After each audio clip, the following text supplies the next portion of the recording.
네, 안녕하세요. 부자 되는 방송 815 모니터 오늘도 시작을 합니다. 오늘은요, 그 부동산 쪽, 특히 이 상가와 같은 이 상업용 부동산이 아주 달인이죠. 달인이신 분인데 이분을 초대해서 아주 상업용 부동산과 관련된 재밌는 이야기를 한번 들어볼까 합니다.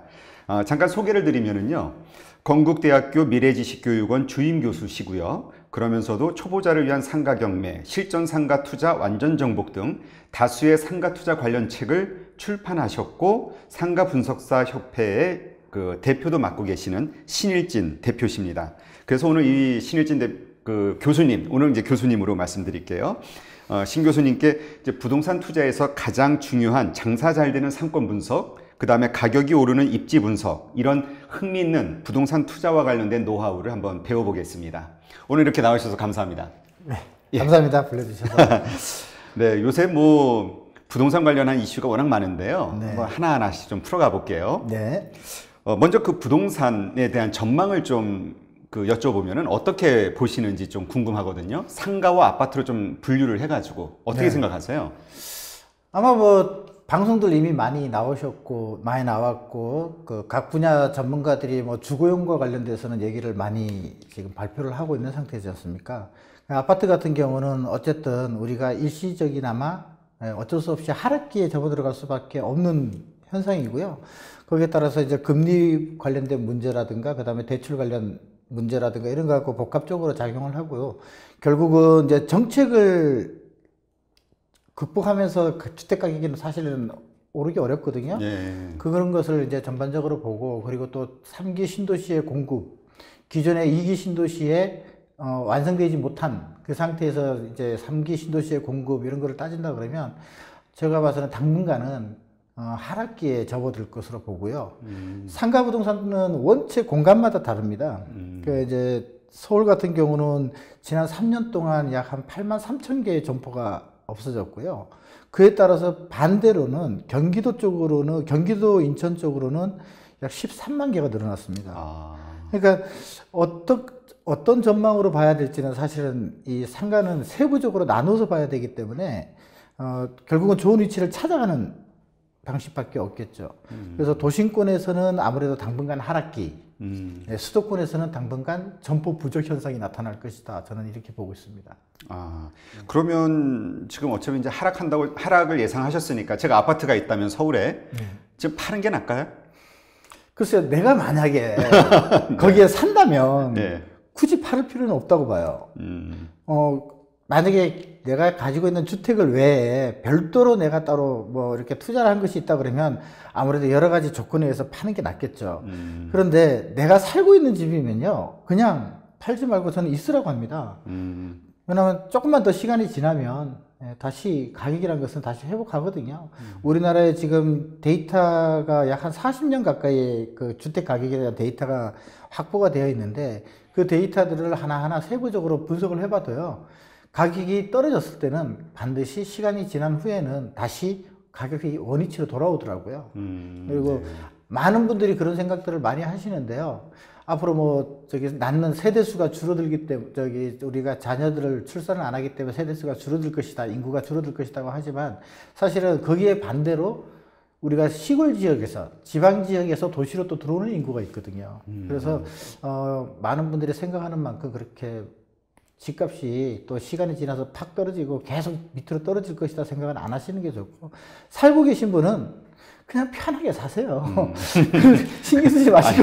우리가 조금 약간 투기의 마음을 갖게 되면은 그런 거 있잖아요. 이렇게 높았을 때 조금 잘 받을 때 팔았다가 떨어졌을 때 다시 사고 이렇게 해서 좀 차익을 남기고 싶어 하는 마음들이 있어가지고. 이제 원래 부동산 투자 잘 하시는 분들이 이사 잘하는 사람들이에요.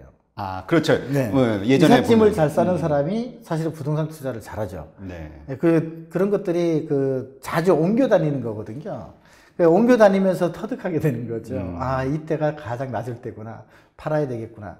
그런데 팔아야 된다라는 개념 중에 하나가 가장 중요한 포인트가 뭐냐면 우리가 언제가 제일 바닥인지는 사실 그거는 알 수가 없잖아요. 하긴 알 수가 없죠. 지금 팔았어요. 내일 지나서 또 떨어지고 모레 지나서 또 떨어졌을 수도 있고, 사는 사람들 입장 또 생각을 해봐야 되거든요. 물건을 내놨을 때 사는 사람의 생각도 있어야 돼요. 그렇죠. 그래서 갖고 계시고 보유하고 계시고 지금 현재 거주하고 계신다면은 굳이 저는 매각을 하실 필요가 없다라고 생각하시고 하고요.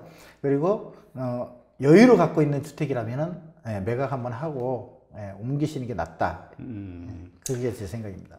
옮긴다면 어디 지역으로 옮기는 게 좋을까요? 서울 지역의 아파트라면. 일단 서울 지역이라면 기본적으로 이제 어쨌든 뭐 내가 가지고 있는 금액에 따라 다 달라요. 그렇죠. 아무래도 뭐 우리 사람들이 제일 많이 하면 1차적으로 그 강남 쪽을 제일 선호하겠고, 그렇다면 강남 반경을 하면 뭐 사구 쪽으로 볼 수도 있죠. 강동구까지 포함해서.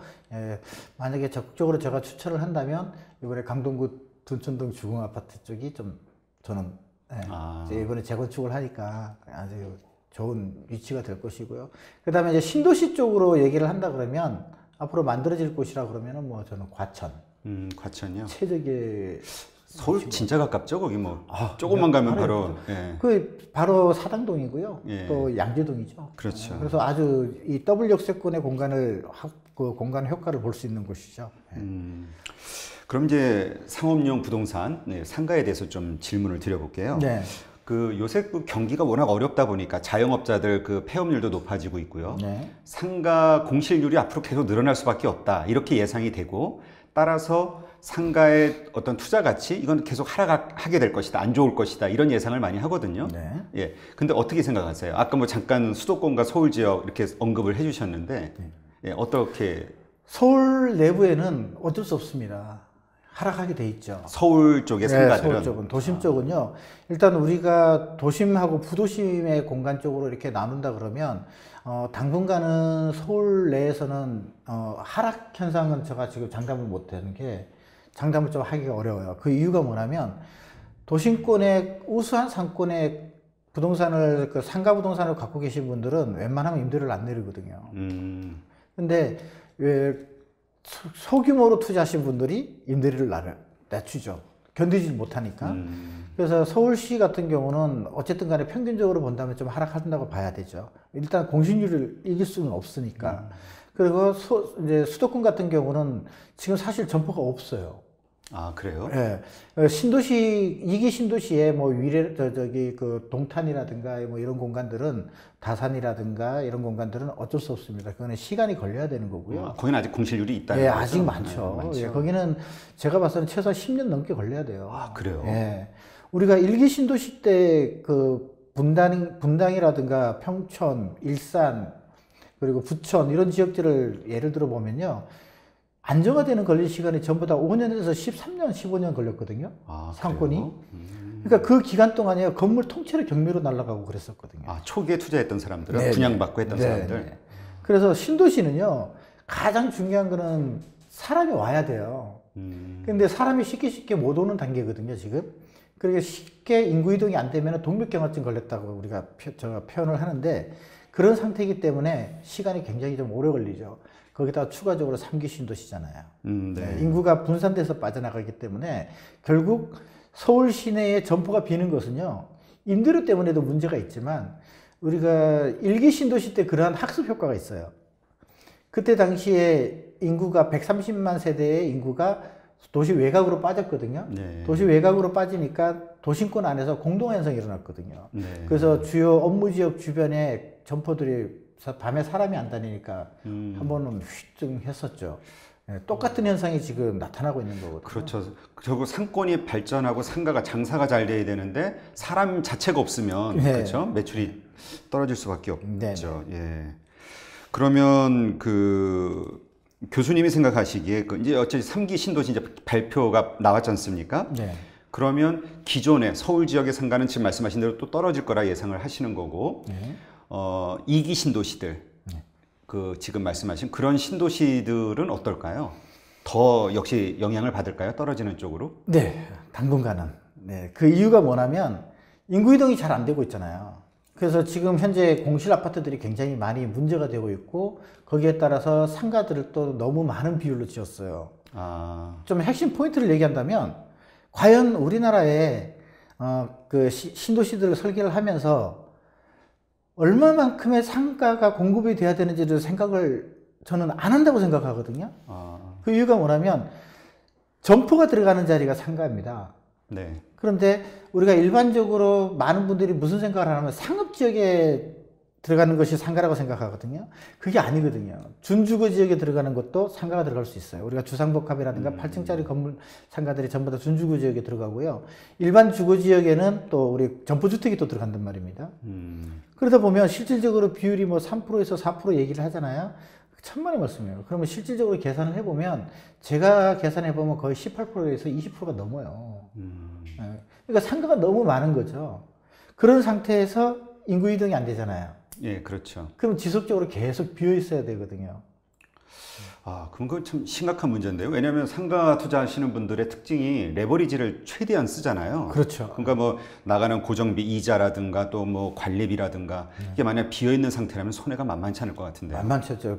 어떤 비용들이 나가냐면 첫 번째 대출과 관련돼서 그렇죠. 이자가 나갈 것이고요. 그리고 또 관리비가 나갑니다. 예. 상가를 비워놨다고 해갖고 그냥 비용이 더 추가적으로 안 들어가는 게 아니라 그 공간에 이용되는 그 관리회사의 그 관리비가 또 계속 지속적으로 나가거든요. 그럼 결국은 훨씬 더 많은 비용이 지출이 되고 있죠. 그러면 지금 뭐 3기 말씀하신 대로 이 2기 신도시, 그 다음에 3기 신도시들이 뭐 진짜 한 10년이고 지나서 뭔가 인구 이동도 완전히 좀 완료가 되고, 그 다음에 상권도 이제 좀 어느 정도 활성화됐을 때가 상가 투자할 수 있는 적기라고 보시는 건가요? 미리 해야 좀. 그 전에 해야죠. 그쵸. 네, 이미 신도시가 어느 정도 차면은 벌써 상권에서 움직이는 게 보여요. 근데 그러니까 사람들이 그냥 보통 미리 투자를 하는 거잖아요. 그러니까 이제 알면서 아, 네. 지금 처음에는 좀 힘들 거야 예상하면서도 어쨌든 하는데 네. 그게 맞는 건가요? 그런 투자 행위가? 잘못된 거죠. 분양할 때. 잘못된 거죠. 그럼 적기의 시점이 어느 때라고 생각하세요? 제가 그걸 알면은 뭐 제가 강남에서 자리 끌고 하는데 우리가 예상을 해볼 수 있죠. 예. 과거 사례를 가지고 이 어느 시점이 적기는 초보자들이 투자할 때는 사실은 신도시라든가 뉴타운의 분양상가는 아니에요. 아, 그래요? 왜냐면 신도시라든가 이런 것의 분양상가는요 최소한으로 자기가 3년에서 5년을 준비를 하고 들어가야 되고요. 안 그러면은 좀 전문가 도움을 받아야 됩니다. 그 넓은 공간에 다양한 공간에 상업지가 만들어져 있는데 어느 공간이 될 줄도 모르고 누구를 위해서 만들어진 상권인지도 모르거든요. 그러면은 그런 상태에서 유동인구도 없거든요. 그림만 있어요. 네. 저희들도 그런 거 분석할 때는 오랜 시간 동안 고민하고 거기를 머릿속에서 가상적으로 시뮬레이션 해보고 이렇게 해서 연구를 하는데 우리나라에 투자하시는 분들은 이 경험적인 부분에 대한 거를 자신들의 경험이 굉장히 큰 경험이라고 생각하거든요. 예. 잘못됐죠. 왜냐하면 그 전에 자신이 그 직장 생활을 하기 전에 준비했던 공부를 생각을 안 해요. 우리가 직장 생활을 하기 전에 그 직장에 들어가기 위해서 얼마만큼의 공부를 했던 그 시간들이 있거든요. 그리고 이제 사회를 나와요. 그리고 직장 생활을 해요. 직장 생활을 하고 끝나고 다른 세상으로 가는 거거든요. 그렇다면은 거기에 대한 준비라든가 공부가 돼야 되거든요. 네. 근데 나는 어느 동네에 놀러를 잘 가봐서 이렇게 한다. 이런 생각으로 투자를 해요. 그래서 신도시에 어디를 가봤더니 이런 모습으로 되어 있는데 나도 여기 투자하면 되겠다. 이런 생각을 가지거든요. 전혀 다릅니다. 그 도시에 그렇게 만들어지기 전까지 무지 많은 시간이 걸렸고요. 그 속에서 수많은 사람이 부동산을 경매로 날리고 재산을 날린 사람들이 무지 많다라는 거 전혀 생각 안 해요. 아, 그렇죠. 우리가 일반적으로 그냥 부동산에 대해서 가지고 있으면 언젠가는 오른다. 네. 그렇죠? 예. 근데 그 언젠가니 굉장히 상가 쪽에서는 굉장히 중요한 상가에서는. 거거든요. 예. 주택은 아파트는 내가 들어가 살면 되잖아요. 네. 그렇지만 상가는 내가 들어가서 영업하지 않는 이상은 어렵죠. 그런데 영업이라는 것도 자신이 그것도 장사 잘할 수 있느냐? 그건 더 아닌 거죠. 네. 그래서 좀 더 말씀을 드리면 신도시의 뉴타운의 상가를 투자하실 때는요 정말 고민을 많이 해보시고 내가 충분하게 여유를 가지고 있는 자금이 아니라 그러면은 절대 하시는 게 아닙니다. 제가 방송에서 저도 부동산 쪽에서 이런 일을 하고 있는데 방송에서 이런 얘기를 하면은 굉장히 좀 안 좋은 얘기일 수 있지만 정보가 없는 상태거든요. 그러니까 지금 말씀하시는 게 신도시들의 상가 얘기하시는 거죠. 그래서 그런 분들은 기존에 형성된 데서 그냥 매입을 하시는 게 나아요. 서울. 근데 아까 얘기하신 거는 서울은 앞으로 점점 더 어려워질 거라고 말씀하셨잖아요. 근데 어려워지는 곳에 투자를 하면은 역시 투자 수익률이 좋지 않은 거 아닌가요? 안 좋은 거 아닌가요? 제가 어디가 된다는 얘기도 했는데. 그러니까 저는 그러니까 상가, 일반적인 상가가 아니라 정말 괜찮은 지역의 그렇죠. 상가들을 잘 골라서 해야 된다. 지금 서울시에서도요, 세 군데 구 같은 경우는 지금 점포 숫자 늘어나고 있어요. 그게 어디인가요? 네, 강북구하고 도봉구, 성북구 이쪽은 점포 숫자가 늘어나고 있고요. 나머지 지역은 전부 다 하락했고, 가장 많이 없어진 데가 제가 아무튼 강남 쪽은 일단 거의 랭킹 2, 3위 안에 들었고요. 용산 쪽이었던 것 같아요. 용산 쪽이 좀 많이 줄었고. 그렇습니다. 그러니까 지금 말씀하신 그 세 개 구 지역에 투자를 좀 집중하는 게 좋다. 아니요. 아닌가요? 가서 확인해야 되죠. 그러니까 왜냐하면 같은 공간이 늘어나고 있으니 그 지역은. 그러니까 한번 관심을 가지고 보라는 거지 집중적으로 투자라는 얘기는 아닙니다. 가서 보고 여력이 있을 것 같고 하면 지금 말씀드린 것들이 또 도시재생사하고 연관이 있거든요. 예, 그렇군요. 알겠습니다. 뭐 이어지는 얘기는 계속 하고요. 일단 그러면 이제 다음 질문이 뭐냐면 이제 공시지가가 지금 현실화된다, 뭐 인상이 됐다 해가지고 지금 막 이번에 공시지가 세금 재산세들 받은 부동산세 받고 나서 막 깜짝들 놀랬잖아요. 뭐 그래가지고 뭐 항의도 많이 하고 뭐 뭐 약간 저항감들도 있는 것 같은데. 저항감이야 당연하게. 뭐 돈 더 내게 됐으니까. 그럼요. 이 부동산 시세 그러면 더 떨어질까요? 아니면 올라갈까요? 그걸 만회하기 위해서. 이걸 두 가지로 나눠서 얘기를 해야 되는데. 첫 번째는 단기적인 차원에서는 떨어지겠죠. 단기적으로. 그리고 장기적인 차원에서는 결국은 가격이 회복되는 거거든요. 그래서 첫 번째가 우리가 그런 거 있죠. 익숙해지면 그게 또 문제가 안 돼 버립니다. 우리 부동산 그렇죠. 가격들이 다 그랬거든요. 우리가 공시지가가 몇 번 이렇게 상승을 했었잖아요. 올렸었는데 그래갖고 현실화한다고 계속해서 맞춰갔었는데 그랬을 때마다 한 번씩 그런 휘청하는 기간이 있었어요. 그런데 다시 원위치. 그래서 무조건적으로 옥죄인다고 해갖고 부동산 가격이 그렇게 되는 게 아니고요. 이게 우리가 흔히 말하면 수요 공급에 의해서 여기 공급이 늘어나게 되면은 가격을 잡을 수 있다라는 생각을 하지만 실질적으로 부동산은요 공급을 해도 부족한 현상을 느낄 거예요 사람들은. 그래서 서울시 같은 경우는 아직 뭐 90%도 지금 아직 공급이 안 돼 있으니까요. 그리고 그 공급된 양 중에서 대부분 소유주를 할 수 있는 사람들이 소유를 하고 있는 거고 그 외의 사람들은 소유를 못 하고 있거든요. 하긴 뭐 한 사람이 여러 채씩 가지고 있는 데도 많으니까. 그런 상태이기 때문에 결국은 가격은 다시 회복하게 될 수밖에 없습니다. 그러니까 이제 결국 그 얘기가 맞는 거네요. 그러니까 부동산 필패. 그건 맞는 말이죠. 부동산은 사두면 어쨌든 오른다. 주요 선진국 같은 경우 예를 들어도 그렇습니다. 그래요? 주요 선진국들도 가격이 떨어졌다가 다시 또 다 원상태로 회복해갖고 가격이 올라가고 그런 것들이 선진국들도 다 그런데 우리만 뭐 그렇게 더군다나 땅도 좁은 땅에서 방법이 없는데요. 뭐. 근데 요 얘기는 지금 우리 수도권 인구 과밀 지역 그 얘기하는 거죠. 우리 지방 중소도시 얘기하는 게 아니라 거기는 뭐 계속 인구가 줄고 있으니까. 줄는 데가 많으니까요. 알겠습니다. 그러면 이렇게 부동산 시장이 뭐 예상하신 것처럼 만약에 일시적으로 위축이 되는 그래서 뭐 가격이 좀 떨어지고 이랬을 때 그 투자자라면 적극적으로 사는 포지션을 취하는 게 맞을까요? 투자자라면 지금 관망해야 된다고 봐야 되죠. 지금 시기는. 사는 것도 아니고. 지금은 관망하겠죠. 왜요? 어차피 다시 오를 거 아니에요. 근데 이제 어느 시점에서 살려고 하는 시점이 있잖아요. 그러니까 어디까지 떨어질지를 모르니까. 정확하게 모르니까 앞으로 당분간은 전체적으로 추세가 더 떨어질 거라고 예상을 하잖아요. 그러면 오늘보다 내일 더 떨어질 것이고 내일보다 모레가 더 떨어질 거라고 예상을 하기 때문에 대부분 어느 정도 수준까지는 관망을 하겠죠. 그러면 그걸 요때가 매수 적기다라는 시점을 어떻게 분간할 수 있죠? 뭐 어떤 것들을 보고? 대부분 이제 경기 흐름입니다. 또는 정권이 바뀌어서 정책을 바꿀 때라든가 이런 것들 그리고 경기가 너무 안 좋으니까 부동산을 풀어야 된다는 얘기 있으면 벌써 그 사람들은 전부 다 매입을 시작하죠. 어쨌든 부동산은요 우리가 경제의 주체 중에 경제 환경 중에서 가장 그 비용을 큰 범위를 차지하고 있거든요. 거기에 따라서 또 우리가 금융 비용도 제일 크게 차지하고 있고 그러니까 경제에서 굉장히 차지하는 비중이 굉장히 큽니다. 그래서 어느 정도 또 시간이 지나면 이 부분에 대해서도 다시 정책이 움직일 거라는 거죠.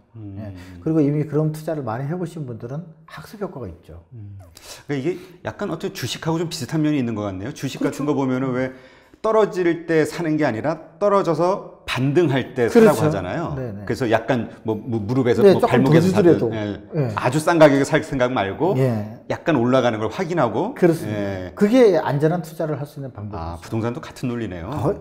우리 그 부동산 쪽은요, 금융의 그 기법이 들어와서 많이 해요. 네. 그 첫 번째가 뭐냐면 우리가 주식 같은 경우는 배당을 받잖아요. 예, 그렇죠. 그리고 우리는 그 부동산은 1년을 월세를 받는다는 개념이 있고요. 월세.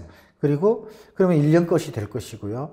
주식의 1년 수익의 배당을 받을 수 있고, 그리고 매각 차익이 있고, 주식도 부동산도 매각 차익이 있잖아요. 그렇죠. 그 요새는 부동산 쪽에서도 그런 금융 기법들을 활용을 해가지고 분석을 많이 하거든요. 그래서 주식하고 아마 비슷하다고 보는 이유가 분석 방법이 비슷합니다. 아, 그렇군요. 그러면 투자자 입장에서 그렇다면 그 이미 부동산을 보유하고 있는 보유자의 입장에서는 또 포지션이 좀 어떻게 해야 될까요? 그냥 역시 관망을 해야 될까요? 아니면 네, 그렇죠. 아까 처음 시작할 때도 그런 말씀 드렸는데, 살고 있는 집이면 굳이 움직이실 필요는 없어요. 내가 정말 이 집에서 이제 팔아서 좀 새 집으로 가고 싶다 하지, 그런 적이 아니면 굳이 지금은 움직이실 필요 없습니다. 뭐 차익 실현할 필요가 없으니까. 예, 어차피 공시 가격도요, 상승하게 되면 나중에 부동산 가격은 다시 그 가격에 맞춰서 또 올라가 버리거든요. 네, 그렇군요. 그러면 이러한 시점에서 또 이게 연령별로 좀 이렇게 나눠보면은 30대의 투자법과 40대, 50대, 60대 각각 나이 연령대에 맞는 어떤 투자법이 좀 틀릴 수 있지 않습니까? 아, 그럴 수 있죠. 네, 좀 어떤 식의 투자를 하는 게 좋을까요? 일단 만약에 우리 이런 유튜브들이 대부분 이제 이제 3, 40대 그렇죠. 젊은 층들도 많이 본다고 하더라고요. 젊은 층이 많이 보죠. 그죠. 네. 예. 그래서 젊은 층의 투자 방법은 가급적이면 소액에 대한 부분을 모으는 것들을 좀 이렇게 기반으로 하셔가지고 소액을 조금씩 모아서 큰 돈이 아니라도 투자할 수 있는 것들이 있어요. 부동산 쪽에서도 몇 천만 원을 가지고 할 수도 있고. 그래요? 예. 그래서 그런 부분들이 있으면은 한 30대 정도 된다 그러면 좀 장기적인 전략을 좀 세울 필요도 있어요. 수시로 넣었다 뺐다 하는 전략이 아닌 장기적인 케이스에서 이제 우리가 좀 이렇게 미래를 보고 투자할 수 있는 만한 건 사고 그냥 보유한다. 그렇죠. 그것도 하나의 좋은 전략 방법이거든요. 왜냐하면 이 친구들이 30대가 10년 후면 40대거든요. 그렇죠. 그러면 부동산 가격은 10년 후에 또 올라가 있을 거라는 거죠. 예, 그래서 작은 소규모 금액을 가지고 투자할 수 있는 공간들이 아직 서울 외곽에는 많이 있거든요. 그게 종류가 어떤 거를 얘기하시는 거죠? 일반 주택이 있을 수 있고요. 주택이나. 예. 상가 부분에서는 아무래도 좀 어려울 수 있고요. 근데 제가 봐서는 이제 소형 주택 쪽이라든가 이런 거를 이제 레버리지를 좀 이용하셔가지고 해놓으시면은 반드시 오를 겁니다. 10년 후면 오를 겁니다. 그것도 좀 재미를 보는 정도로 오를 거예요. 아, 그래요? 예. 그러다가 어쨌든 우리나라뿐만 아니라 전 세계가 도시의 그 경쟁력을 가져가고 있거든요. 과거에는 메드 인 코리아라고 그랬다면 지금은 메드 인 서울이고요. 네. 메드 인 부산. 네. 그러니까 지역이 도시화가 돼가는 거거든요. 네. 그래서 작은 소규모 도시들이, 작은 동네들이 이제 큰 도시로 모여드는 그런 현상이거든요. 그래서 우리가 만약에 뭐 서울에서 왜 서울이 좋냐? 직장이라든가 모든 것은 여기에 있고요. 그리고 기업은 여기에서 많은 사람들을 채용을 할 수가 있어요. 그러니까 그 대기업이 직원을 안 뽑고 어떻게 뭐 이런 얘기가 나오는 어떤 그런 얘기가 있어도 무슨 뜻이냐면 그만큼 도시 안에는 사람이 많다라는 거죠. 그래서 어쨌든 간에 도시로 몰리는 것은 어쩔 수가 없습니다. 앞으로도 그런 현상이 계속 일어날 것이고요. 그랬을 때 서울 같은 경우는 뭐 일반 우리가 젊은 층들이 소액을 가지고 투자할 수 있는 공간은 없잖아요. 솔직히. 그렇죠. 그런 경우를 제외한다면은 대부분 이제 수도권에서 투자할 수 있는 공간들이 있죠. 아, 그러니까 외곽, 네. 서울 외곽 지역들, 중소도시들. 네. 어쨌든 서울시는 우리가 흔히 말하는 이제 기업, 네. 우리가 비즈니스를 위한 도시, 경제도시로 갈 것이고요. 결국은 경제도시를 외곽에는 사람이 거주하게 되는 거죠. 그래서 아까도 그런 말씀 드렸지만 서울에 공동환생이 일어나서 점포 숫자가 줄어드는 게 당연하다. 왜? 집이 멀어지게 되면은 대부분 집으로 빨리 가려고 하는 현상이 생기고 그러면 그 지역에서 이제 할 수 있는 것들이 만들어지죠. 우리는 앞으로 아직도 제3기 신도시뿐만 아니고요. 4기, 5기까지 더 갈 수 있어요. 그래요? 지금 뭐 이제 더 이상 수도권 지역에 땅이 없다 뭐 이런 얘기가 있는데. 네. 만들죠. 아, 그린벨트 해제라든가. 네네. 예, 결국 이제 필요하면 정부는 만들 수밖에 만들 없다. 수밖에 없죠. 예, 지금 현재 뭐 예를 들어서 저기 하남 쪽에 들어간 지역들도 대부분 예, 그린벨트들하고 연계돼 있던 자리들이고 예, 그리고 저기 검단 그 공항 옆에 같은 경우도 그쪽 저기 계양 쪽으로도 그렇고 그런 지역들이 전부 다 농지들이었잖아요. 네. 예, 그런 것도 결국은 조금씩 해지할 수밖에 없죠 또. 그렇군요. 그럼 뭐 40대? 30대의 투자법을 이제 40대, 50대는 이제 대부분 이제 은퇴를 좀 그렇죠. 염두를 두는 우리나라가 뭐 정년퇴직이 뭐 예전처럼 뭐 이렇게 연령대 정식적으로 퇴직하는 그런 시기가 이제 바뀌었잖아요. 네. 그러니까 이제 안정된 월세가 나올 수 있는 투자 방법을 좀 찾는 게 좋죠. 아. 네. 내가 언제든지 회사에서 사표 쓰고 나올 수 있는 또는 뭐 정리를 해고가 된다든가 그죠 명예퇴직을 할 수 있다라는 그런 생각을 가진다면 월세 소득을 좀 가져갈 수 있는 쪽에 좀 투자하는 방법도 있습니다. 그게 상가일까요? 그 대표적인 게 뭐 고시원 같은 경우도 도시형 생활주택이라든가 또 상가 쪽 이런 것들이 또 우리가 흔히 말하는 상업용 부동산이라는 개념을 쓰고 있는 쪽으로는 좀 이렇게 이동을 하시는 게 괜찮을 겁니다. 그렇군요. 나이가 많으신 분들. 연세가 많으시면은 60대. 네. 기본적으로 우리 서울 같은 경우도 이렇게 보시면 연세가 있으시고 하신 분들이 대부분 제일 많이 하시는 것들이 단독주택을 구매를 해서 이 세를 내는 방식을 많이 하고 있거든요. 일단 기본적으로 제일 안정화되어 있고요. 그 외에는 저희가 쪽으로 상담을 많이 해보면 대부분 이제 상가 쪽을 찾는 분들이 많아요. 그래서 좀 안정된 월세 소득을 바란다라는 표현을 많이 쓰시면서 하시는데 안정된 월세 소득을 가장 좋은 것은 역시 주거 환경입니다. 주거입니다. 주거 환경. 예, 그리고 두 번째로 이제 상가 쪽으로도 한번 해볼 수 있겠죠. 그렇군요. 그럼 만약에 그런 공간을 찾으신다 그러면 연세 드신 분들은 좀 안정된 곳으로 가시는 게 좋겠어요. 안정된 곳의 의미가 뭘까요? 주거 환경이 갖춰져 있는 공간. 그러니까 신도시 같은 곳들 말고. 말고요. 그러니까 기존에 상권이 형성되어 있고요. 내가 소득은 월세 소득은 많이 안 나지만 그래도 꾸준하게 나올 수 있는 곳. 네. 이런 그러니까 것들을 찾아가시면 확뛸 어떤 가능성은 좀 적지만 네, 안정적으로 고정적으로 이미 그렇습니다. 예. 그 장사가 된다는 게 입증이 된 자리들. 되고, 예. 가급적이면 연세 드시면 저는 모험을 안 했으면 좋겠다. 돈이 많으면 하시고. 아니, 그럴 수 있겠네요. 그러면 우리 요번에 이제 말 나온 김에 차기 신도시, 3기 신도시죠. 네. 그 입지 분석을 통해서 상가 투자하기가 그래도 좋은 곳이 어디가 있을지 한번 좀 알아볼까요? 진짜 힘든 질문이 중에 그래요? 하나가 뭐냐면 그런 질문인데 왜냐하면 설계 도면이 안 나왔잖아요. 아, 그렇죠. 도면이 안 지역은 나면은 없지. 어디를 예측을 못 하는데요. 이번에 3기 신도시 중에서 저는 이렇게 좀 투자하기 좋은 곳 네. 만약에 이렇게 얘기하라 그런다면은 저는 첫 번째가 과천이에요. 아, 과천, 네, 두 번째는 하남. 하남. 네. 그리고 이제 그 세 번째가 뭐 이제 저기 어디죠? 저기 남양주. 아, 남양주. 예, 다산 신도시 옆에 있는 거.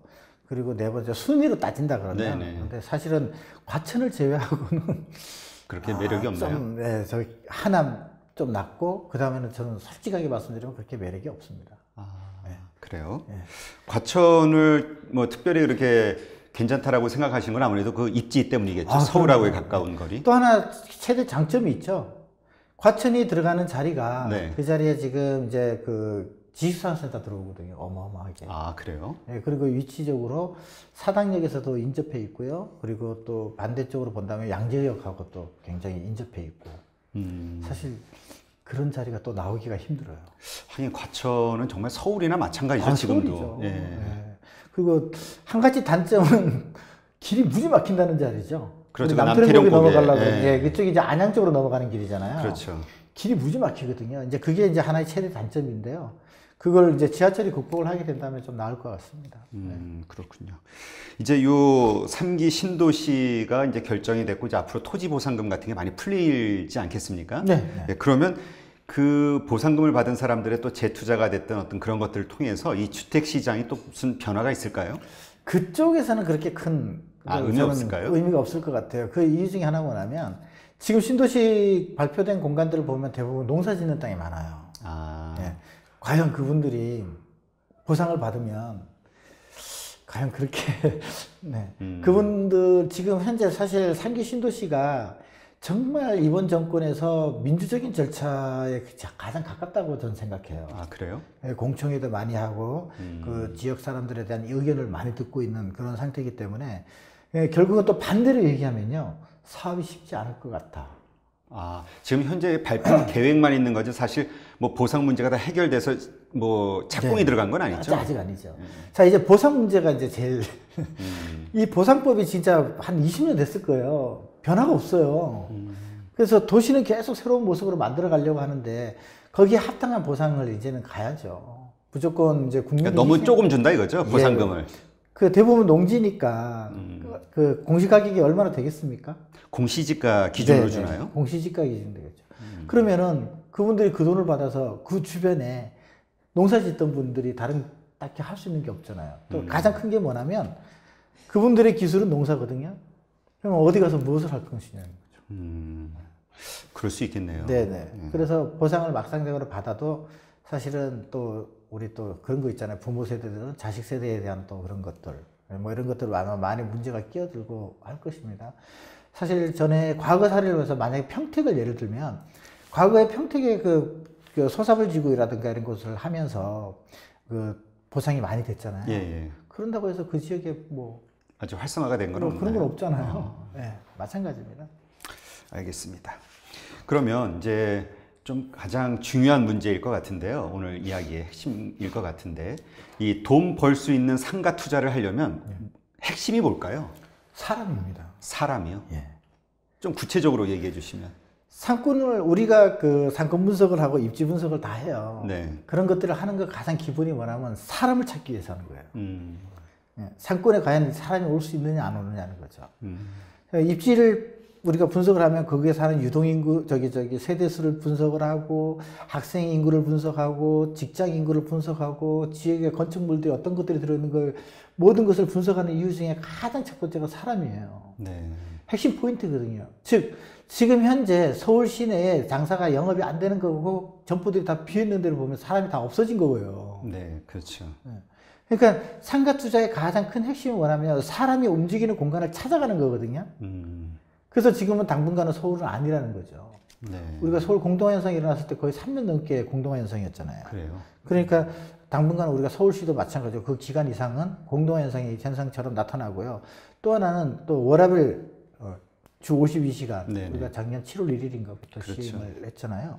자, 이제 그러면은 직장인들이 또 가는 공간들이 또 새로 만들어져야 된다는 거죠. 그러면 대부분 이제 주거지 쪽으로 가깝게 가서 어떤 활동들을 하는 것이죠. 그러면 상가 투자를 잘 하시려면은 그거를 찾아갈 수 있는 거예요. 사람이 가서 노는 공간에 문화가 만들어지는 것. 네.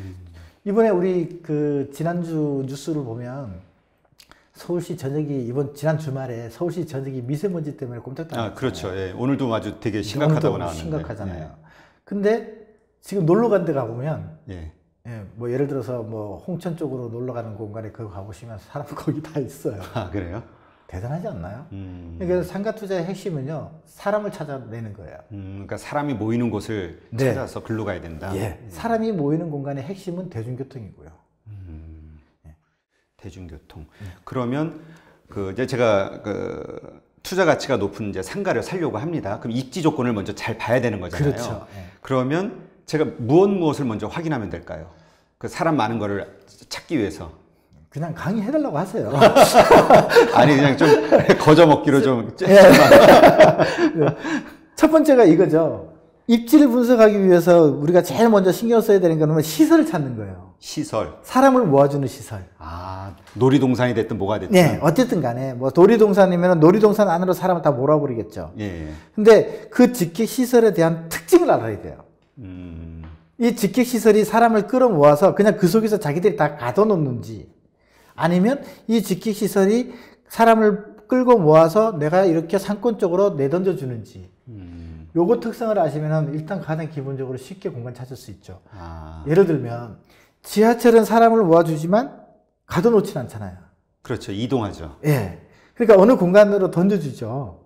지하철 근처에 뭐 이렇게 네네. 입구, 출입구에 버스 가까운 정류장도 거, 마찬가지죠. 점포들. 버스 정류장도 사람을 모아줬다가 그 주변으로 뿌려주는 거거든요. 네, 그렇죠. 근데 예를 들어서 백화점은요, 모아버리죠. 다 모아버리잖아요. 예. 그리고 복합몰, 요새 복합몰 굉장히 많이 짓고 있잖아요. 예, 그렇죠. 그 안에서 모아서 바깥으로 못 나가게 하거든요.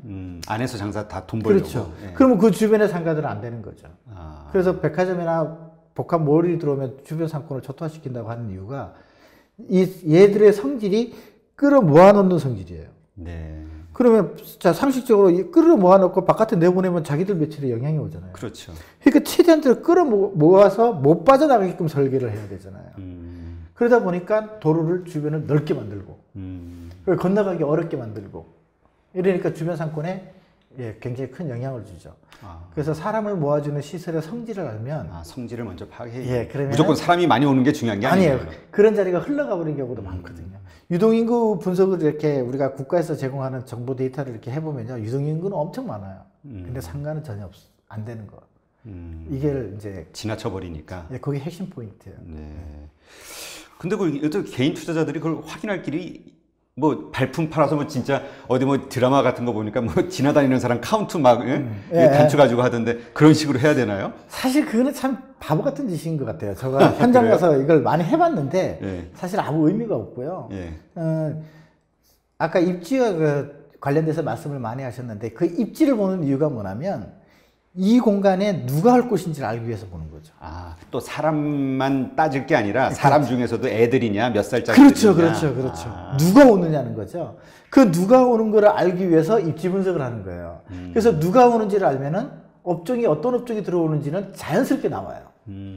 그러니까 그런 것들을 하기 위해서 하는 거거든요. 네. 근데 대부분의 사람들이 앞에 가고 카운터 찍는다고 아나요? 그렇죠. 사람이 많이 와봐야 뭐 의미 없는 거예요. 네, 의미가 없어요. 그러니까 누구를 위한 상권인지를 알고 거기에 따라서 어떤 업종들이 들어올 수 있다는 걸 알고 내가 하려고 하는 업종이 그 업종 그 조직하고 맞는지를 알아야 되죠. 그럼 또 뭐를 알아야 되냐면 자기가 창업하려고 하는 업종의 특성을 잘 알아야 돼요. 내가 음식업을 한다. 그래서 뭐 TV에 뭐 백종원의 뭐 골목 식당들도 많이 하지만 내가 음식점을 차린다 그러면 내 음식점을 누구한테 팔 건지도 지금 몰라요. 그래놓고 창업을 하는 거죠. 그렇죠. 내가 만든 음식점이 과연 저 사람들한테 팔 수 있는, 어필이 될 수 있는 상품인지를 모르고, 그리고 또 그 가격이 과연 저 사람들이 거부감 없이 받아들일 수 있는지를 몰라요. 그런 상태에서 창업을 하니까 힘든 거죠. 그러니까 아무 준비가 안 된 거예요. 그럼 상가를 분양받거나 이렇게 매수하려는 그런 투자자의 입장에서 봤을 때에도 그런 것들을 확인할 필요가 있을까요? 그냥 사람들이 많이 다니면 좋은 거 아닌가요? 무조건, 물론 사람이 많이 다니면 굉장히 좋죠. 예. 부동산은요, 많이 와서 빨아주면 최고예요. 많이 빨아주지 않으면 않을수록 가격은 낮겠죠. 그래서 우리가 저기 산꼭대기에 있으면 사람이 안 가니까 가격이 안 오르잖아요. 네, 그렇죠. 자, 그런 거하고 똑같은 이치인데요. 많은 사람이 와주면 좋아요. 그렇지만 많은 사람이 오는 중에서도 흘러가는 자리인지 아니면 모아주는 자리인지가 또 차이가 있어요. 자, 예를 들어 볼게요. 이대 같은 경우도 사람이 많이 오잖아요. 꽤 많죠. 예. 근데 같은 공간에도 지나가는 자리가 있어요. 모여주지를 못하는데. 예, 그런 것들에 대한 이제 분석들이 있어야 되는데 그런 분석이 없다라는 거죠. 그리고 그러면은 상가 투자하시는 분들은 내가 건물 주인이에요. 어느 날 이렇게 봤더니 내 집 앞에, 내 건물 앞에 사람들이 많이 지나가요. 예. 그럼 이제 욕심이 생기겠죠? 네. 그럼 올라가겠죠, 가격이. 예. 그러면 장사하시는 분은 이 많이 지나가는 사람을 잘 지나가라고 물청소하고 잘 지나가라고 할 수는 없잖아요. 그렇죠. 그러면 어떻게 내 공간 안으로 끄집어 들이려는 노력이 필요하잖아요. 그래서 다양한 뭐 마케팅을 할 것이고, 네. 음악을 틀어놓든지, POP를 쓰든지, 전단지를 뿌리든지, 그런 방식으로 해서 내 가게 안으로 들어오게끔 만드는 거죠. 예. 그런 활동이 같이 만들어지면서, 건물 가격도 당연히 올라가겠죠. 상가는 사람가 없으면 안 돼요. 그렇군요. 그러면 아까도 잠깐 50대, 그러니까 60대 이렇게 좀 나이 연령대가 높으신 분들은 안정적인 수익을, 임대 수익을 얻는 게 중요하다 말씀을 하셨는데 그러한 상가들의 조건은 뭐가 있을까요? 일단 대부분 제일 좋은 것들이 주변에 주거 환경을 갖춰진 곳으로 가는 게 좋겠죠. 그러니까 많은 사람들이 살고 거주 지역 안에 있어야 된다. 예를 들면 단독주택이 모여 있어도 괜찮고요. 아파트 단지에 있어도 괜찮아요. 그런 자리에도 대부분 사람들은 계속 지속적으로 왔다 갔다 하니까요. 이제 그런 공간에서 좀 선택을 하시라는 거죠. 가급적이면 모험할 수 있는 공간 가지 말라는 거죠. 누가 이만큼 해가지고 누가 해갖고 2배를 벌었더라. 그런 거 따라가지 말라는 거예요. 이게 제일 잘못된 투자예요. 그게. 그 사람은 진짜 운이 좋은 거죠.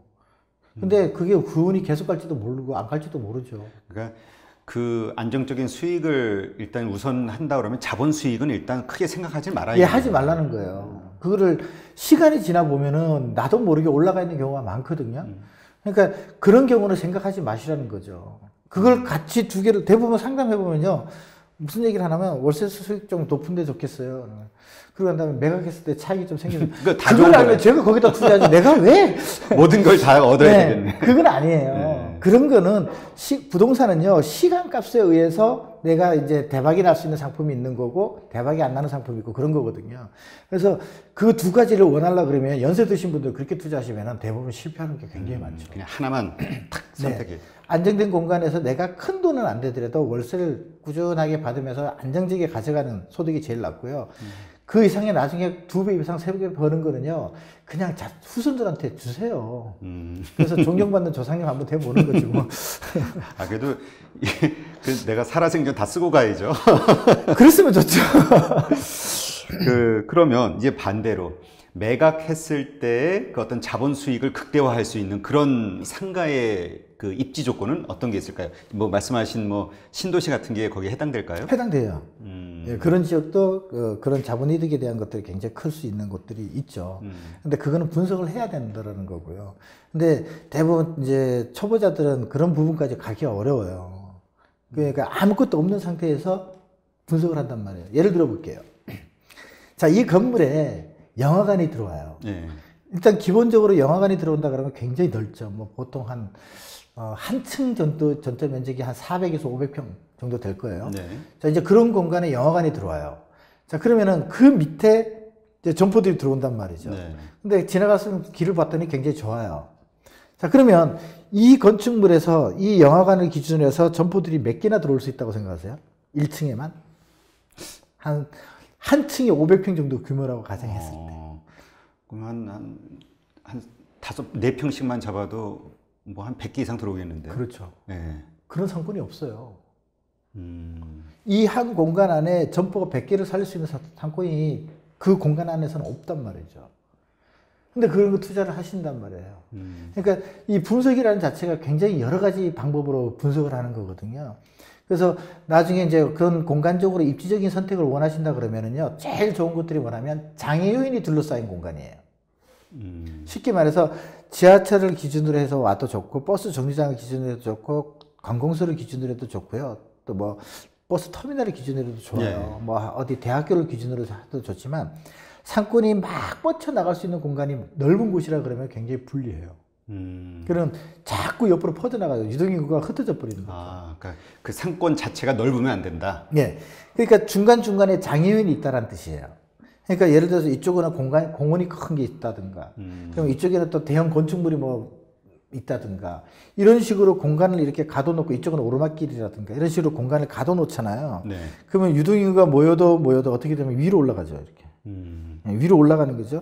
우리가 물을 부으면 낮은 곳에서 위로 이렇게 차와가는 거하고 똑같아요. 그러면 이제 점점 고여있는 공간, 가소적 공간에서 점점 올라가는 공간들이 사실 제일 좋은 자리거든요. 그래서 도면을 분석할 때 저희는 그런 걸 보거든요. 이 자리는 흩어질 건지 모아줄 건지, 사람이 올 수 있는 길인지 아닌지, 이걸 보는 거죠. 야, 근데 그렇게 알기 위해서는 정말 공부를 오래 한 전문가들이나 알 수 있는 거 아니에요? 그렇죠. 지금 얘기만 들어도 머리가 막 지근지근거리는데. 그래서 초보자들이 그런 공간에 하지 말고 일반적으로 안정된 곳으로 가라는 거죠. 야, 근데 이거 초보자들이 그 정도의 안목이 생기기까지 공부를 한다 해도 시간이 상당히 걸리겠는데. 그거는 이제 경험하고 과거 사례하고 이렇게 같이 접목시키면서 하는 거고요. 사실 전문적인 교육을 좀 받는 게 사실 필요해요. 그리고 거기에 따라서 자신이 직접 다니면서 또 이렇게 분석하고 하는 거는 노력이 필요한데, 아니 사실 그렇잖아요. 우리가 직장 생활을 간다 그래도 네. 대학교에서 4년 공부를 했고, 그리고 또 그거와 관련돼 가지고 인턴 시절부터 해가지고 요새 같으면 인턴 시절로 해가부터 자기가 어느 정도 알 때까지 시간이 걸리는 거 아닌가요? 근데 지금까지 전혀 자기가 안 하던 세상으로 탁 넘어갔는데, 네.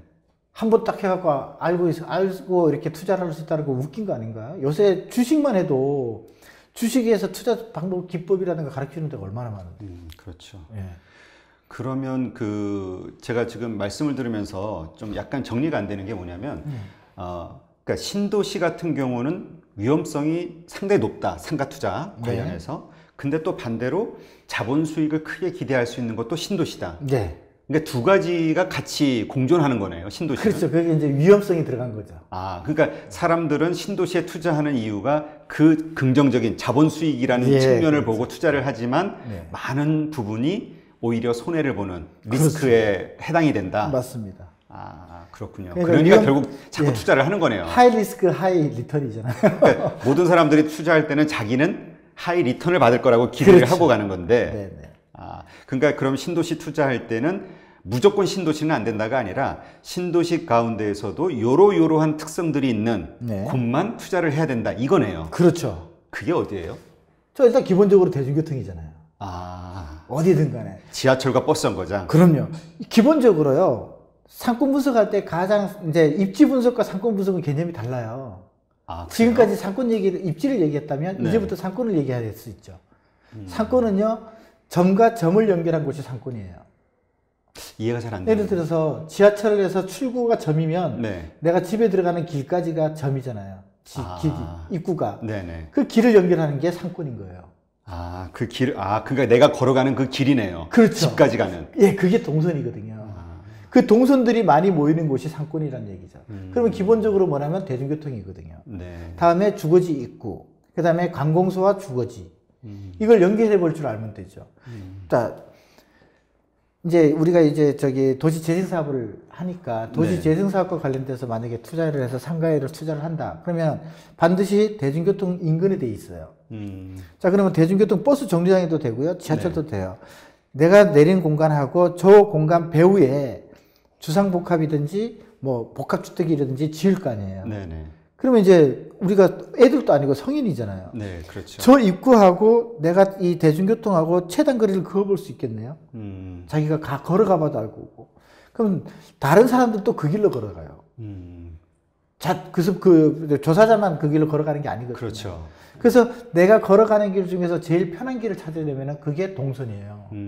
그래서 그 속에서 사람들이 모이는 거죠. 여러 가지 상권들을 얘기해 드려 볼게요. 서울에 지금 샤로스길이 지금 많이 좋아졌거든요. 어떤 길이요? 샤로스길, 서울대 있고요. 아, 샤로스길이라는 게 예, 있나요? 예. 가로수길은 들어봤는데. 예. 그 이제 서울대 정문의 마크가 샤잖아요. 아. 그래서 이제 서울대 입구역에 샤로스길을 얘기를 하는데 이 샤로스길은요. 서울대역에서 버스를 타고 내려와서 버스 정류장에서 내리자마자 만나요. 네. 그리고 이제 지하철로 바로 빠지는 사람은 상권을 이용할 의사가 없거든요. 그렇죠. 그러니까 상권을 이용할 의사가 있는 사람은 그 길을 간단 말이에요. 그러면 그 길 끝에 뭐 있냐면 그 다음 역이 만나요. 다음 역으로. 네. 여기 넘어가면 돼요. 그러니까 그렇게 되면 뭐야? 그 길을 이렇게 선을 그어볼 수 있잖아요. 네. 자, 일반적인 상권이라고 또 뭐 예를 들어서 건대 상권 우리 아시니까 건대 상권 예. 예를 들어보면 건대 학생들하고 지하철을 건대로 상권을 오는 친구들이 이 공간으로 와서 얘네들이 어느 쪽 방향으로 갈 것이냐. 이 젊은 애들이니까 제일 만만한 게 모텔 쪽이겠죠. 아, 그렇죠. 네. 그러니까 뭐요. 상권을 이렇게 만나면 모텔 쪽으로 가는 길에서 만나게 되는 거죠. 그게 동선이거든요. 네. 그리고 젊은 애들 상권은 이 골목길 안에 다 들어온단 말이에요. 왜냐면 갈 공간이 없으니까. 그렇죠. 성인들은 이용하는 시간이 짧기 때문에 그렇지만 아이들 상권은 오후부터 상권을 이용하기 때문에요. 계속 유입되기 때문에 골목길 안으로 다 들어가요. 네, 그러면서 그 공간 범위를 만드는 거거든요. 네. 이런 것들은 누구나 쉽게 조금만 교육받으면 알아요. 근데 이제 안 해보니까 모르는 거죠. 아, 그러니까 사실 투자 한 번에 사실 금액이 크지 않습니까? 부동산 그럼요. 단위가. 그러니까 하여튼 그런 투자를 하기 전에 먼저 많은 공부를 해서 좀 했으면 좋겠어요. 예, 네. 그냥 부동산 중개업자나 아니면 뭐 분양회사 말만 딱 듣고 계약하는 것보다는 자기가 그 전서부터 미리 잘 준비를 해서 그렇습니다. 지식을 갖고 투자를 해야겠네요. 지금부터 공부할 시기죠. 이제 지금 또 은행에서 금융권에서도 또 지금 저기 은퇴해서 나오시는 분들이 있잖아요. 그렇죠. 사오실 지금 때. 이제 자, 이분들은 지금 나가서 무엇을 할 것이라 생각을 하시기보다는 저는 좀 개인적으로 코치를 좀 해드린다면 내가 어떤 쪽을 한다 그러면 거기에 대한 고민을 좀 해보셨으면 좋겠어요.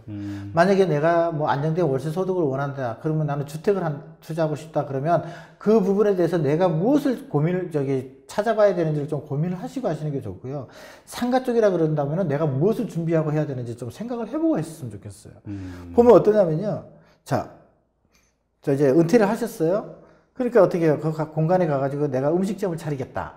자, 이제 그러면 공간을 이제 확보를 했어요. 자, 그러면 이제 아버지 데리고 가고요. 네. 집사람 아내부서 데리고 가고. 그렇죠. 아, 어때? 했더니 아세요, 그분들은? 모르죠. 모르잖아요. 그래갖고 야, 괜찮은 것 같은데? 그리고 한단 말이에요. 잘못된 거죠. 그렇죠. 그건 일단 자기 자신이 확신이 없는데 어떻게 하냐. 맞아요. 이 대부분 그런 분 얘기를 하시는 분들이 많아요. 뭐 음식점을 만들면 어느 정도 해갖고 하면 어떻게 하겠다는, 그거는 다 그런 얘기들 다 있어요. 어떤 사람은 얼마를 해가지고 이렇게 보라, 그분 얘기지 당신 얘기는 아니라는 거죠. 그렇죠. 그러면 새로운 길을 가는 거잖아요. 저는 항상 얘기하는 게 그거예요. 이제부터 당신은 새로운 길을 가려고 하는 사람인데 이 새로운 길을 가려고 하는 사람이 그렇게 쉽게 생각해서 창업하시냐고 그래요. 맞아요. 그러니까 말씀을 들어보니까 창업한다고 하면은 정말 치열하게 준비하고 왜 했다가 망할 수 있으니까 그럼요. 막 해야 되는데, 그런 것처럼 사실 투자도 상당한 준비 기간, 그 공부가 당연합니다. 필요하겠네요. 이것도 잘못하면 망할 수 있으니까. 그럼요. 아, 저는 이제까지 투자는 그냥 돈을 불리는, 그리고 좀 그렇게 위험성에 대해서 많이 생각을 안 해봤네요. 네. 부동산이라든가 이런 쪽의 투자에 대해서는. 심지어 주택 같은 경우도 뭐 재작년 같은 경우 뭐 우리 서브프라임 이후에 자살하신 분들도 많잖아요. 투자 잘못 레버리지 많이 써서 예. 투자하신 분들 특히. 예, 그런 사례들도 많기 때문에 이런 쪽으로 투자를 하시려면은 최소한도 좀 공부 좀 하고 고민 좀 했으면 좋겠다라는 거죠. 안 급해요. 지금 내가 저거 당장 투자 안 하면 없어진다라고 생각하고 투자할 때가 없어진다고 생각하는데 아니에요. 근데 보통 그 서두르게 되는 심리가 네. 대부분 보면, 아, 내일이면 당장 오를 것 같고, 내가 그렇죠. 오늘 계약 안 하면 다른 사람이 와서 계약할 것 같고, 그래서 서두르잖아요. 맞습니다. 내일 있잖아요. 내일 또 새로운 물건이 또 그렇게 나타나요. 아, 나간다 해도 예. 또 기회는 온다. 예. 그러니까 서두르지 않으시고요. 지금 만약에 하신다 그러면 지금부터 조금 이렇게 거기에 대한 공부도 좀 하시고, 요새 우리나라 그 부동산 관련 교육기관이 얼마나 많습니까? 각 대학에서도 뭐 평생교육원에서도 가르치고 하니까 좀 어느 정도 공부를 좀 준비를 그 기간을 좀 가지시고 거기에 대해서 내가 투자를 하시는 게 좋지, 시즌 나오자마자 급해요. 그래서 대부분 이제 이런 교육 현장에서 수업을 해보면요, 뭐냐면 짧은 시간에 배워서 무언가를 만들려고 하거든요. 우리나라 교육이 그게 가장 큰 문제예요. 아니에요. 이 특히 부동산 쪽은 한 번 잘못 투자를 하면은 그렇죠. 네, 완전 다 날라가죠. 데미지 네. 충격이 엄청나거든요. 네, 그런 것들을 조금 위해서는 조금 준비를 하고 가시는 게 저는 좋다라고 생각합니다. 근데 그 지금 말씀하신 대로 뭐 이렇게 이러저러한 정보들을 들으면서 나름대로 공부를 했다라고 생각하시는 분들이 많을 거란 말이에요. 많죠. 그러니까 자기가 아, 이건 될 거야라는 어떤 생각에 계약을 하겠죠. 나름대로. 네, 네, 확신이 없는데 하진 않을 거 아니에요. 나름대로는 다 그렇습니다. 있으니까 예, 투자를 맞아요. 하겠죠. 네. 그러면 말씀하신 대로 이 사람이 정말 정확하게 알고 적정한 시점에 투자를 하는 것인지 혹은 정말 서두른 것인지를 뭘 가지고 분간할 수 있을까요? 그거는 잘 어떻게 대답할 적이 없네요. 왜냐면 예. 저분이 거기에 대한 준비를 어떻게 해왔는지도 저는 모르니까. 그러니까 근데 제일 중요한 거는 뭐냐면 본인 스스로 생각을 해가지고 내가 충분하게 알아봐서 내가 그 준비를 많이 하신 분은 많이 하실수록요 위험성을 제거를 하거든요. 아, 그러니까 이게 좋아. 네. 긍정적인 쪽만 보는 게 아니라 네. 리스크에 대해서도 다 확인하고. 예. 최소한대로 자기가 이러이러한 리스크가 생길 거라는 생각을 한다라는 거죠. 왜? 그런 쪽 교육을 받아봤으니까. 일단 안다는 거네요. 예, 예. 그러면은 내가 내가 이런 부분은 이렇게 해갖고 내가 이렇게 처리하면 되겠구나. 이런 거를 갖춰졌어. 우리 사업할 때 그러잖아요. 그렇죠. 사업할 때도 충분히 사업계획 써보고 고민해보고 그 상태로 해서 어떻게 내가 이제 그런 잘못된 환경들을 어떻게 내가 외부적인 요인들을 어떻게 내가 제거할 것인지 고민해보면서 사업을 하는 거 똑같아요. 부동산은 똑같아요. 그렇군요. 그러면 한번 그러한 사례들을 한번 아시는 게 많을 것 같은데, 상가 투자 혹은 뭐 부동산 투자를 잘못해가지고 아주 크게 곤란을 겪은 어떤 분들의 사례, 많죠. 뭐 좀 심한 사례를 한번 알려주신다면 뭐가 있을까요? 전에 제가 또 이제 한국경제신문에 또 저거 한 적이 있는데요. 네. 다 같이 상가 잘못 투자해가지고 저기 어르신들이 휴지 박스 주워가면서 그 은행 이자 내고 있다라는 얘기 그런 것들 해가지고 많아요. 특히 전문가일수록 내가 많이 공부를 했다 그럴수록 기본적인 거를 또 잘 해야 돼요. 이런 사례들 되게 많은데, 첫 번째로는 이제 이 지역을 내가 가지고 내가 저기 개발을 하려고 네. 이제 그 토지를 계약을 했어요. 그리고 이제 저한테 이제 자문을 와서 제가 이렇게 보니까 야 이거 이 동네 이 가격으로 저기 뭘 지으면은 힘들 텐데라는 생각이 분양이 안 될 것 같다. 예. 그래서 입지적으로도 좀 너무 모텔 바로 뒤에 빌라를 짓는 거는 굉장히 위험한 쪽이기 때문에 그런데다가 옆에 또 군인 아파트가 있고 그리고 이제 오르막길에다가 이렇게 해갖고 여러 조건이 안 좋고 이 가격이면은 사업성 안 나올 텐데 해서 혹시나 하고 이렇게 이제 했더니 경매가 진행돼서 3차까지 넘어간 거예요. 아, 그래요? 네, 그런 사례들도 그리고 있고. 그렇게 되면은 건지는 건 하나도 없는 거죠? 그건 이제 계약금 돌려받게끔 이제 해야죠. 일단은 그걸 속이고 했으니까. 그럼 본인이 준비를 안 한 거잖아요. 그렇죠. 확인을 안 해본 거잖아요. 그러니까 전문가에서 그런 것도 또 있고요. 그리고 또 제일 많이 이제 부동산 투자에서 이제 그런 위험성을 갖고 있는 것들이 되면 잘못된 계약. 네. 그 많잖아요. 뭐 TV도 그렇죠. 많이 나오고. 네. 사기당하는 거죠? 뭐. 네네. 일종의 사기죠. 예. 그러고 난 다음에 이제 또 이제 그러니까 중요한 건 뭐냐면 자기가 기본적으로 그것을 좀 이렇게 처리할 수 있는 능력이 안 되면 사실은 안 하는 게 제일 잘 좋은데. 모르면 긴가민가 하면 사실 안 하는 게 낫다. 이런 걸 해보면은요, 상담을 해보면 제 말은 또 잘 안 들어요. 보통 그 가까운 공인중개사나 예를 들어서 그 현장에서요, 분양하는 사람들이나 이 영업사원 사람들 얘기는 잘 들어요. 아, 또 신기해요. 그러고 난 다음에 또 다시 찾아와요. 문제 생기고 나서. 부동산은요, 어떤 거냐면요, 부동산은 처음에 집어넣었을 때 잘못됐다 그러면 그게 계속 잘못된 거예요. 해결하기 어렵죠. 해결이 안 되죠. 어떻게 해결할 거예요? 뭐 제가 뭐 하늘에서 제가 성이 신가긴 해서 신하고 좀 이렇게 연관이 많지만 신의 영역이에요, 그거는 정말로. 그렇죠. 그렇기 때문에 처음에 첫 발을 넣을 때를 굉장히 신중하셔야 되는 거죠. 그러니까 지금 아까도 말씀하셨지만 저 이렇게 들은 얘기로 신도시 상가를 투자했는데 뭐 예를 들어서 10억에 분양을 받았는데 7억에 내놔도 나가지가 않는다 뭐 이런 얘기들을 흔하게 들리더라고요. 예. 그러니까 지금 이미 거죠. 리스크가 생겨버린 거죠. 근데 이런 어떤 공실이 난 상가 혹은 뭐 하여튼 죽어 있는 그 상권에서의 어떤 상가 이걸 살릴 수 있는 방법은 없나요? 개별적으로 노력해서? 사실 개인이 살리기는 굉장히 어렵죠. 그리고 또 가장 중요한 건 요새 우리 그 백종원의 골목식당 굉장히 좋은 취지로 그런 걸 많이 만들고 하고 있는데 그것도 굉장히 좋은 방송 중에 하나인데요. 근본적인 거는 뭐냐면 사람이 오지 않는 곳에서 해봐야 소용이 없다는 거예요. 그러면 어떤 현상이 생기냐면 초기에는 와요. 초기에는 방송에 나오고 사람들이 와서 이렇게 먹고 하죠. 근데 시간이 지나면 안 와요. 아, 그 흥미를 가진 그 흥미가 떨어지면 사실 뭐 맛있어요, 그 집. 예. 자, 이제 2번 갔고 3번 갔고 그러면은 그 집의 맛은 평범해져 버려요. 그 사람한테는. 그러니까 새로운 사람이 오지 않으면 안 되겠죠. 그렇죠. 그 새로운 사람이 올 수 있게끔 만드는 게 상권이에요. 그러면 그 공간에서 사람이 올 수 있는 조건들이 갖춰져 있냐는 거죠. 그렇겠네요. 자, 예를 들어 볼게요. 버스 중앙 차로제가 됐어요. 네. 길이 다 바뀌었거든요. 길이 다 바뀌었으면은 무슨 문제가 생기냐면요. 상권에서도 길이 다 바뀐 거예요. 그쪽으로 굳이 갈 필요 없잖아요. 그렇죠. 그래서 시장들이 다 없어지는 거고요. 그게 정말 그렇겠네요. 이제까지는 버스 정거장이 바로 이 앞이었는데 그렇죠. 그래서 사람이 쉽게 들어왔는데 저쪽으로 옮겼으면 그렇죠. 이제 이건 난 죽는 거네. 죽는 거죠. 주택 입구가 바뀌어도 죽는 거죠. 아, 그런 거는 정말 미리 잘 확인해 봐야겠네요. 네, 그런 거를 그래서 입지 분석하는 거예요. 상권 내부에서 아무리 분석해도요, 부동산 투자 못 해요. 주택도 마찬가지예요. 그 아파트 앞에 가서 앞만 쳐다봐도 못 해요. 근데 이제 보통 그러한 것을 안다라고 생각하는 분들 가운데서도 어떤 결정을 내리시는 분들이 있냐면은, 아, 여기 그래, 이러한 그 사람들이 많이 다니는 길가는 아니지만, 아, 그래도 저 앞길, 사람들이 많이 다니는 길가보다 이만큼 싸잖아. 싼 맛에 이거 사면은 역시 큰 수익을 낼 수 있을 거야. 이런 생각으로 또 많이 하시죠. 네, 투자를 하거나 뭐 사업을 창업을 하거나 그런 곳에. 근데 상권의 개념은 상권에서는요 길 하나 차이도 안 가요. 그래요? 사람을 끌어모은다는 게 쉽지 않나요?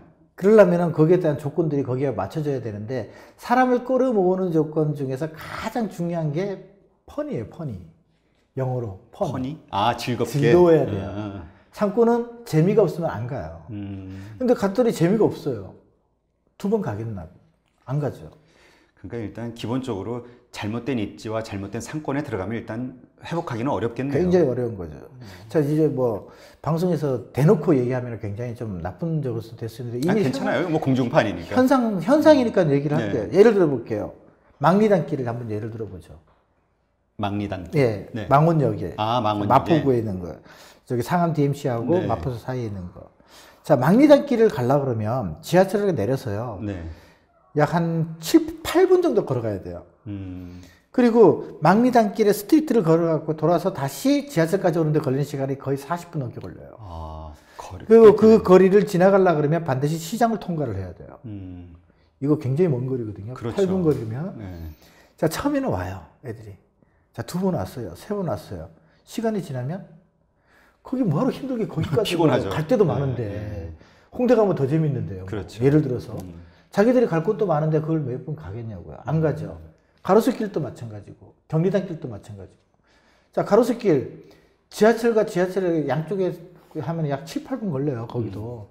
그리고 끝에까지 갖다 되돌아가려면 내가 탄 지하철까지 되돌아가려면 네, 저기 운동한 거죠. 네, 그 운동 삼아 가야겠네. 운동 삼아 가야 되죠. 그러면 몇 분 가요. 음. 그러면은 나중에 시간이 지나면 외면해 버리는 거거든요. 그러면은 나중에 시간이 지나 보면은 사람이 없죠. 그래서 요새 가면 뭐 거의 사람 없고 대부분 이제 지금은 거의 관광지 비슷하게 돼 있잖아요.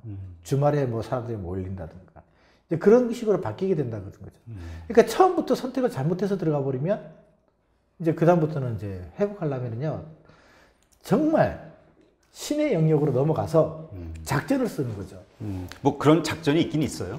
많이 하잖아요. 뭐 그래서 카페초로 만들고 이런 것들. 아, 그런 그 지역 네. 점포업자들끼리 서로 뭐 힘을 모아서 예, 예. 그 상권을 살리기 위한 예, 노력들. 그런 것들이 하는데 그게도 기분이 쉽지 않죠. 예, 사람이 올 수 있게끔 조건이 안 돼 있으면은요. 그건 또 잠깐 했다가 또 없어져 버려요.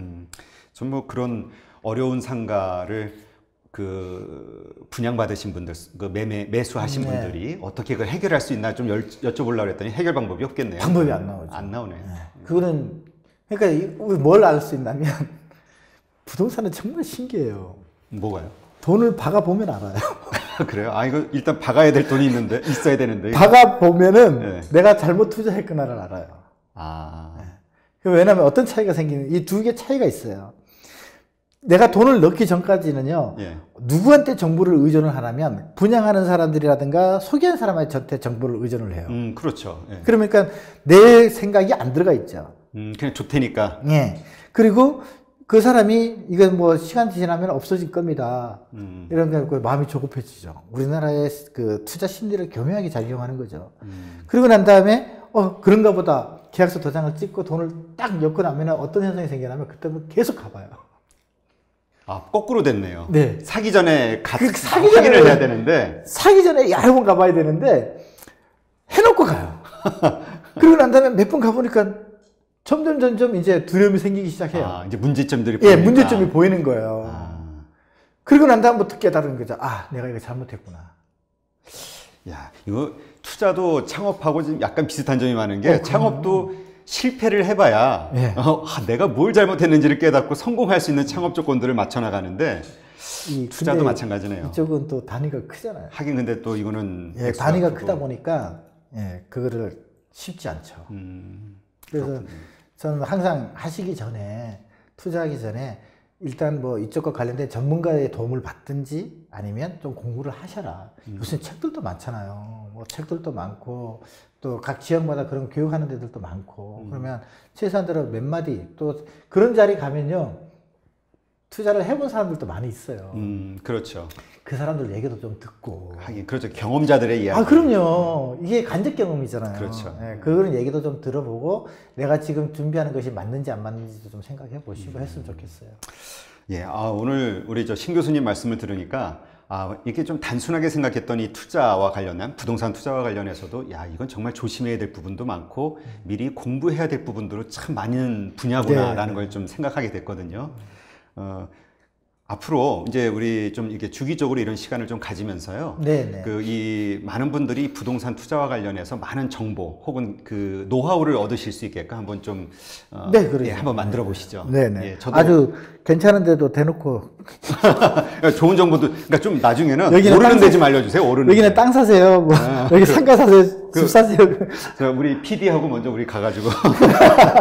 알겠습니다. 예, 그럼 오늘 이렇게 수고하셨고요. 네. 바쁘신 시간 이렇게 내주셔가지고 좋은 말씀해 주시고 해서 정말 감사합니다. 제가 재밌었습니다. 네. 감사합니다. 다음에 또 뵙도록 하죠. 네. 그리고 또 이 방송을 보신 분들 중에 부동산 투자 뭐 분야 상관없이 궁금하신 것들이 있으시면은 저 댓글로 영상 댓글에 달아주시면 됩니다. 그럼 다음번 방송에 그 댓글 가지고 또 저희가 질문을 드려서 또 답을 듣는 걸로 그렇게 진행을 해보겠습니다. 네, 재밌을 것 같습니다. 네, 감사합니다. 감사합니다. 네, 오늘 8.15 모니터 방송은 여기까지 마치고요. 다음 주 출연하실 출연자를 좀 소개해 드릴게요. 다음 주에는요, 요새 베스트셀러로 떠오르고 있는 책인데, 나는 빚내지 않고 3천만 원으로 장사를 시작했습니다 라는 책을 출판한 윤혁진 저자입니다. 이 윤혁진 저자는 대기업 인사팀에서 근무하다가 나이 30에 가진 돈 3천만 원 가지고 외식업을 창업을 했고요. 5년이 지난 현재 4개의 매장에서 20억 매출을 올리면서 성공 가도를 달리고 있는 그런 분입니다.